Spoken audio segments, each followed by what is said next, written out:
दुर्गापुर नामक एक गांव में एक किसान रहता था।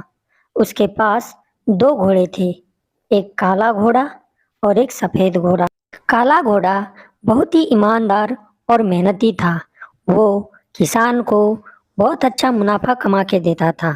वही सफेद घोड़ा बहुत ही आलसी था। वो किसान को ना तो पैसा कमा के देता था और ना ही किसान की मदद करता था। इसीलिए किसान को सफेद घोड़ा बिल्कुल पसंद नहीं था। फिर एक दिन किसान उस सफेद घोड़े को बेचने की सोचता है, क्योंकि वो सफेद घोड़ा किसान को ना तो पैसे कमा के देता है और ना ही किसान की मदद करता है।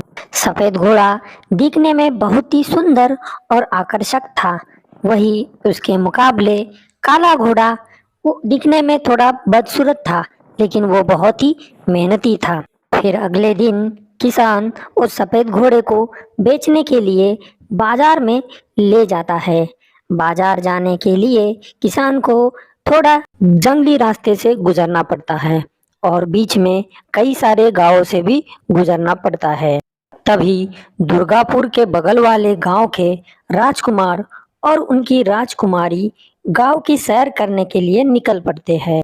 तभी अचानक उस राजकुमारी की नजर उस सफेद घोड़े पर पड़ जाती है और उस राजकुमारी को वो सफेद घोड़ा देखते ही एकदम पसंद आ जाता है।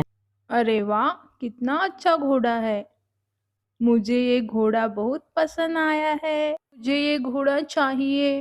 तभी राजकुमार राजकुमारी के मुख से यह बात सुनकर राजकुमारी को खुश करने के लिए उस घोड़े को खरीदने की अपने मन में ठान लेता है और वो अपने मन में योजना तैयार कर लेता है कि उसे वह सफेद घोड़ा उस किसान से खरीदना है।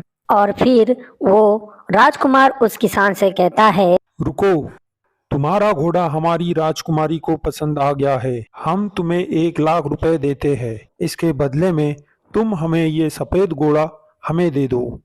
राजकुमार की ये बात सुनकर किसान के मन में लालच आ जाता है। वो चाहता है कि इस सफेद घोड़े के बदले में उसे कई ज्यादा पैसे प्राप्त हो। इसलिए वो राजकुमार से कहता है, अम क्षमा करना महाराज, पर लेकिन इस घोड़े की विशेषताएं ऐसी हैं, इसके मुकाबले इसका मूल्य 1 लाख रुपए बहुत ही कम है। अच्छा, ऐसी क्या विशेषताएं है इस घोड़े में? जरा हमें भी बताओ, हमें भी तो पता चले। अम, महाराज, इस घोड़े में दो विशेषताएं हैं और एक खराबी है। पहली विशेषताएं ये है कि यह घोड़ा यदि अगर अपने मन में ठान लेता है तो ये आसमान में उड़ भी सकता है।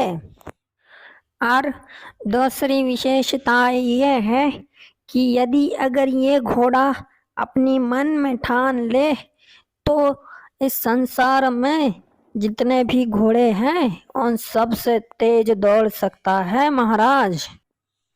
किसान की ये बातें सुनकर राजकुमारी एकदम दंग रह जाती है और राजकुमार अपनी राजकुमारी को खुश करने के लिए उस घोड़े की बुरी आदत सुने बगैर घोड़े को खरीदने के लिए राजी हो जाता है और वो किसान से कहता है, तुम्हारा घोड़ा हमें और हमारी राजकुमारी को अत्यधिक पसंद आ चुका है।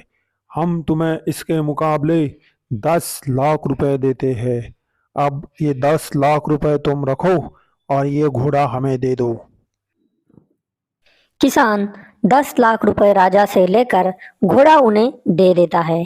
किसान 10 लाख रुपए पाकर बहुत ही ज्यादा खुश होता है और राजकुमारी इधर सफेद घोड़े को देखकर बहुत खुश हो जाती है।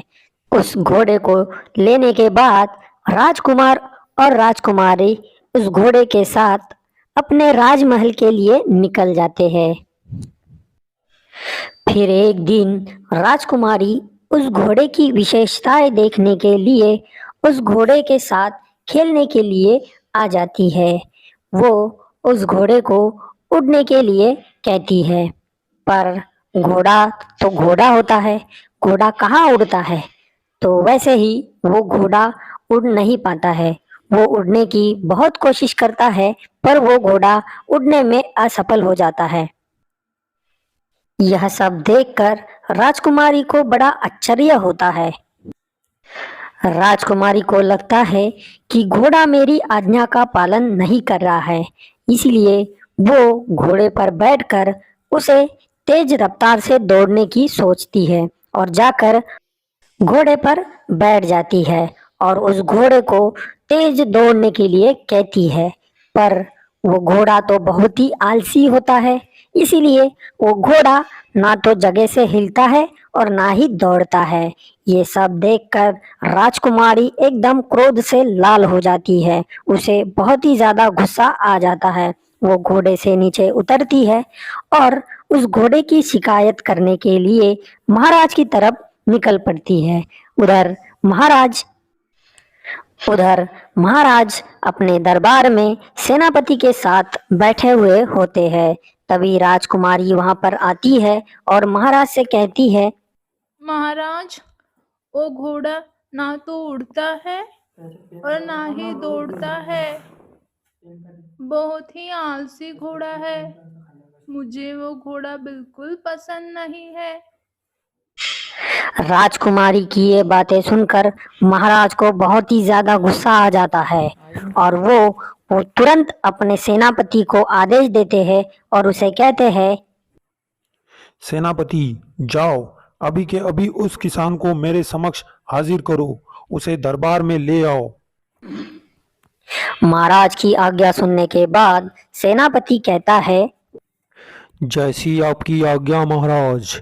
मैं अभी के अभी उस किसान को आपके समक्ष प्रस्तुत करता हूँ। अब मुझे जाने की आज्ञा प्रदान करे महाराज। महाराज से आज्ञा लेने के बाद सेनापति वहां से निकल जाता है और वो किसान को ढूंढने के लिए अपने साथ एक सैनिक को ले जाता है और दोनों सैनिक और सेनापति किसान को पकड़कर ले आते हैं। किसान सेनापति और महाराज का सैनिक देखकर बहुत ही डर जाता है। उसे अपने मन में बहुत ही ज्यादा डर लग रहा होता है।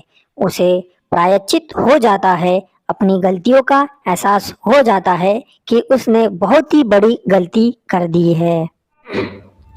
महाराज की आज्ञा के अनुसार सेनापति उस किसान को दरबार में प्रस्तुत करता है। उस पर महाराज कहते हैं, हे मूर्ख किसान, तुमने हमें मूर्ख बनाया है। तुमने हमसे 10 लाख रुपए लेकर हमें आलसी और मूर्ख घोड़ा दे दिया और हमारी महारानी के खुशियों का तुमने अपमान किया है। इसका तुम्हें घोर दंड दिया जाएगा। अम महाराज, हमें क्षमा करें महाराज, इसमें हमारी कोई गलती नहीं है महाराज। हमने आपसे कहा था महाराज, इस घोड़े में 2 खासियत है और एक बुरी आदत है, पर आपने हमारी बुरी आदत सुनी ही नहीं महाराज। हम उस दिन कहना चाहते थे, इस घोड़े की 2 विशेषताएं हैं। एक, यदि ये घोड़ा ठान ले तो आसमान में उड़ भी सकता है, और दूसरी विशेषता ये थी कि यदि ये घोड़ा ठान ले तो ये घोड़ा संसार में सारे घोड़ों से तेज दौड़ सकता है। पर महाराज, इसकी बुरी आदत तो आपने सुनी ही नहीं। इसकी बुरी आदत ये थी महाराज कि ये घोड़ा कभी अपने मन में कोई भी चीज़ ठान लेता ही नहीं। इसीलिए मैं निर्दोष हूँ महाराज, मुझे छोड़ दीजिए, मेरी कोई गलती नहीं है महाराज। मैं तो आपको उस दिन कहना चाहता था, पर आपने ही मेरी ये बात सुनी नहीं महाराज। मुझे माफ़ कर दीजिए, मेरी कोई गलती नहीं है। किसान की ये बात सुनकर महाराज को बहुत अत्यधिक क्रोध आ जाता है और वो किसान से कहता है, तुमने अपराध तो किया है, पर ऊपर से तुमने हमसे सच्चाई भी छुपा ली। इसीलिए तुम सजा के बहुत ज्यादा अधिकारी हो। तुमने हमसे 10 लाख रुपए लिया तो लिया, पर हमसे बात नहीं छुपानी चाहिए थी। मतलब तुम हमसे झूठ बोलकर पैसा लिया। और फिर राजा अपने सेनापति को आदेश देता है। सेनापति, जाओ, इसे 2 साल के लिए कारावास में डाल दो और इन्हें बंदी बनाकर रखा जाए। जाओ। राजा की आज्ञा सुनकर सेनापति उस किसान को ले जाता है और कारावास में डाल देता है, जहां पर किसान को 2 साल के लिए कारावास हो जाता है। यही देखकर किसान अपने मन में किए गलतियों का पश्चाताप करता है।